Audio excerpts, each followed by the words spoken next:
বোঝেন 24 ঘন্টা আল্লাহটা ভোগ করি, শুধু পানির মতো দামে অক্সিজেনের বিল দিতে হইলে 16,500 টাকা ডেলি বিল দিতে হতো। এই শ্রমিক পেশার মানুষগুলাকে জিজ্ঞাসা করি কয় টাকা বেতন পান, কয় লাখ টাকা মাসে বেতন,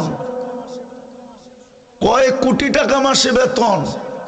প্রতি মাসে তো 4,95,000 টাকা বিল দিতে হতো শুধু অক্সিজেনের। কে বিল দেয়? কে বিল মাফ করে দিছে?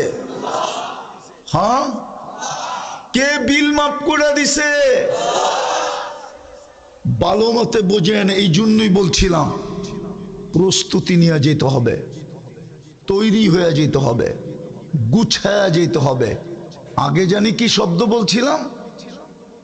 প্রথমে সমাধান করে যেতে হবে, সমাধান করে যেতে হবে। এটার জন্যই, সমাধানের জন্যই এই ছোট জীবনটা, এটার জন্যই আপনার মুসলমানের ঘরে জন্ম, এটার জন্যই আপনি উম্মতে মুহাম্মাদি। এত বড় কেডি